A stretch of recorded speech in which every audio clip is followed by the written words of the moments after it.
Today we're talking to St Albans City manager Ian Allinson at Arbour Park, the home of Slough Town, where the Saints have picked up a National League South Point with a 2-2 draw. A fascinating match. Slough dominated most of the first half, we dominated most of the second.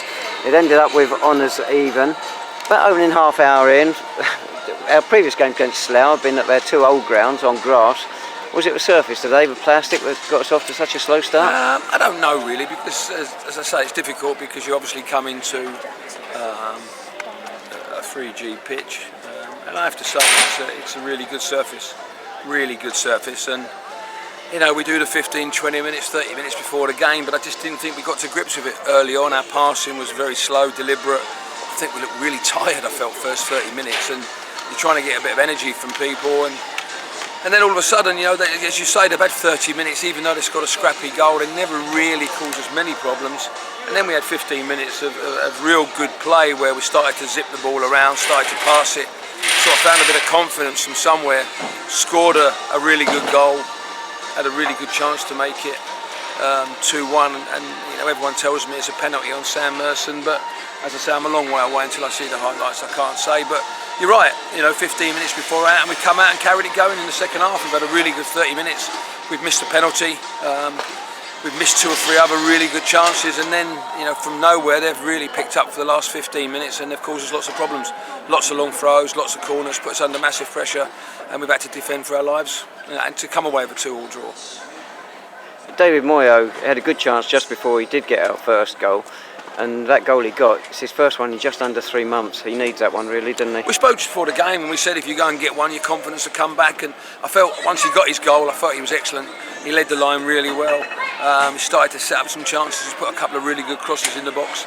And it's just what he wanted really. As I say, going into the last 5 games now, we've just got to keep doing what we do, and we've got to score goals. We know that. We've actually played 3 up front today. Because we know we've got to go and win by trying to outscore teams, and that's what we tried to do today. You know, we've missed a big chance at 1-1 to go 2-1 up 10 minutes into the second half, and I felt we were really on top then, and if that goes in, you don't know, we might have seen a different result. You mentioned that penalty there. Sam Merson had it saved.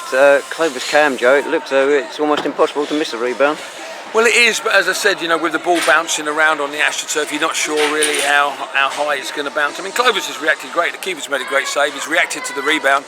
Just got to get over the top and keep it down. Unfortunately, it's hit the crossbar, and it's another opportunity from us going 2-1 up, which, as I said, if we could have got 2-1 up, maybe it would have been a different result.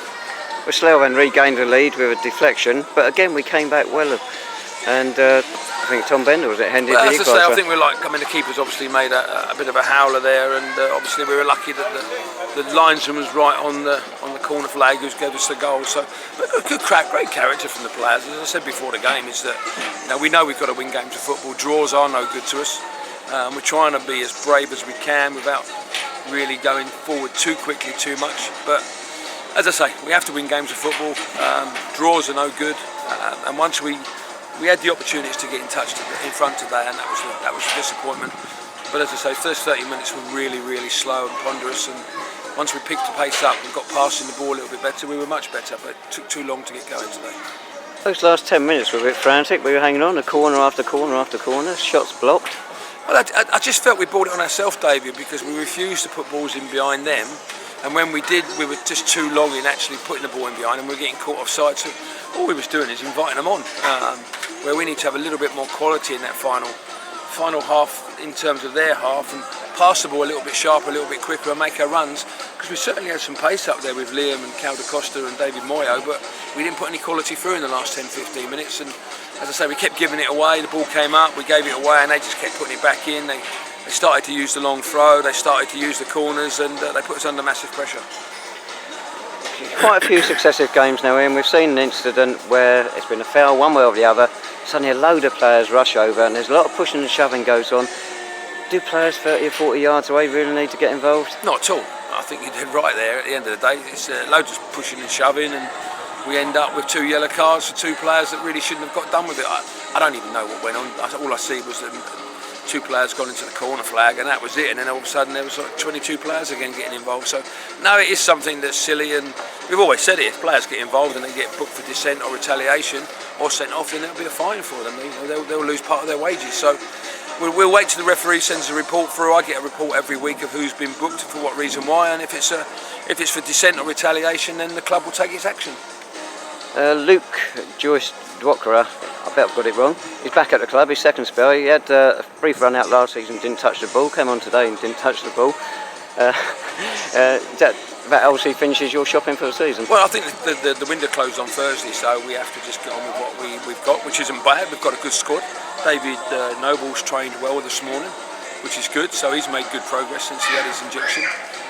Solomon just feeling his calf a little bit on Thursday night, so we didn't take any risks, especially being on AstroTurf today. Ben Hurdstone, a bit of a improvement from last week. It's not as bad as first feared. So yeah, we've got a good squad, and as I say, but we've got to ask the squad to come to the table now. We've signed a 3 of the youth teams, and young Tom Geller was on the bench today, so it's good experience from his point of view. And then we have to get on with it. As I say, no one's going to give up the ghost while we're 4 points, and it's mathematically impossible for us to get in there. We've got to keep playing. We've got to win games. I keep talking about it all the time. We have to win games of football. Draws, defeats, they're no good. We have to try and get 3 points. And let's have a good week. Maybe if we go in and have a good week, win 2 games on the trot, and it might change everything. And then we go into the last 3 games of the season. So we've got a month to go. Could we be in a better position than we are now? I think we should be.